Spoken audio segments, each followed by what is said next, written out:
मयंक यादव जब 2024 में भारत के लिए डेब्यू करने उतरे थे, तब वह महज 22 साल के थे और अपनी रफ्तार के लिए जाने जाते थे, लेकिन उसके बाद लगातार चोटों ने उन्हें मैदान से दूर कर दिया। उनका कहना है कि इतनी कम उम्र में उन्हें बहुत कुछ झेलना पड़ा, हालांकि भारत के लिए खेलने का उनका जुनून कभी कम नहीं हुआ।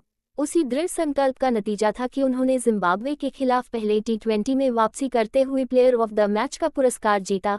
हरारे में 4 ओवर में 18 रन देकर 2 विकेट लेने के बाद मयंक ने कहा, ये दौर बहुत मुश्किल था, खासकर 2 साल का अंतराल मेरे लिए बड़ी चुनौती था क्योंकि उम्र भी मेरे पक्ष में नहीं थी। मैं तब सिर्फ 22-23 साल का था। मुझे लगा कि इतनी कम उम्र में ही मुझे इतना कुछ झेलना पड़ रहा है, लेकिन देश के लिए खेलने की प्रेरणा हमेशा बनी रही, इसलिए मैं वापसी करना चाहता था और पहले की तरह प्रदर्शन करना चाहता था। 3 मैचों की सीरीज के पहले मुकाबले में भारत युवा तेज गेंदबाजों के साथ उतरा था। प्रिंस यादव ने हाल ही में इंग्लैंड और आयरलैंड के दौरे पर डेब्यू किया था और यह उनका चौथा T20 था। अशोक शर्मा ने इसी मैच से अंतर्राष्ट्रीय क्रिकेट में पदार्पण किया। खुद मयंक भी भारत के लिए सिर्फ तीसरा मैच खेल रहे थे। 71 T20 खेल चुके शिवम दुबे टीम के सबसे अनुभवी तेज गेंदबाज थे। इसके बावजूद भारत ने पावरप्ले में सिर्फ 26 रन दिए और 3 विकेट झटके। पहली पारी में कुल 7 विकेट गिरे, जिसमें से 5 तेज गेंदबाजों ने हासिल किए। मयंक और प्रिंस ने 2-2 विकेट लिए, जबकि दुबे को एक सफलता मिली। अशोक शर्मा विकेट नहीं ले सके, लेकिन अपने पहले अंतर्राष्ट्रीय मैच में उन्होंने प्रभावित किया। अन्य युवा तेज गेंदबाजों के साथ बातचीत को लेकर मयंक ने कहा, हम रफ्तार को लेकर ज्यादा बात नहीं करते, लेकिन हमारे बीच अच्छा तालमेल है। आज मैंने पहला ओवर फेंका था, इसलिए मैंने प्रिंस और अशोक को बताया कि पिच से कैसी मदद मिल रही है और किस तरह की गेंदबाजी ज्यादा असरदार हो सकती है। पहले 6 ओवर के बाद हम बहुत अच्छी स्थिति में थे, इसलिए हमारी बातचीत इस बात पर थी कि हम उन्हें और कितना दबाव में रख सकते हैं और क्या क्या विकल्प अपनाए जा सकते हैं। जिम्बाब्वे को 125 रन पर रोकने के बाद भारत ने 7 विकेट से आसान जीत दर्ज की।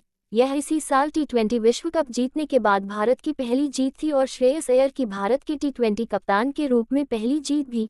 इससे पहले उनकी कप्तानी में टीम 7 मैचों तक जीत दर्ज नहीं कर सकी थी। मयंक ने कहा कि अय्यर की कप्तानी में उन्होंने खुद को आत्मविश्वास से भरा और पूरी तरह सहज महसूस किया। मयंक ने कहा, मैच से पहले मेरी उनसे ज्यादा बात नहीं हुई थी, लेकिन मैच के दौरान उन्होंने गेंदबाजों पर पूरा भरोसा दिखाया। मुझे अच्छा लगा कि उन्होंने मेरी योजना के मुताबिक गेंदबाजी करने का समर्थन किया। जब उन्होंने मुझे कुछ सलाह दी, तो उसे लागू करने में मुझे पूरा आत्मविश्वास महसूस हुआ और उस समय वह सही विकल्प भी लगा। उनकी कप्तानी में खेलते हुए मैं काफी सहज महसूस कर रहा था। पहली बार मैं उनकी कप्तानी में खेल रहा था। इससे पहले मैंने उन्हें सिर्फ टीवी पर या दूसरी टीमों की कप्तानी करते हुए देखा था।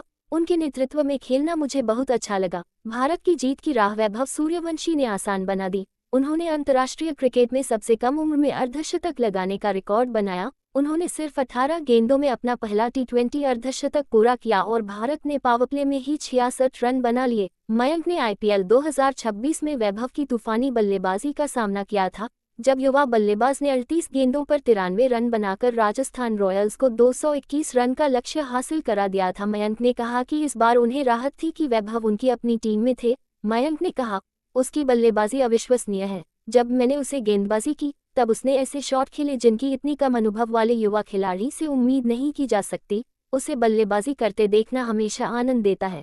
इस उम्र में उसके पास जो प्रतिभा है, वह शानदार है। मैंने कभी नहीं सोचा था कि 15 साल का कोई लड़का आएगा और इस तरह सभी गेंदबाजों की धुनाई करेगा। इस बार उसे अपनी टीम में पाकर बहुत अच्छा लगा।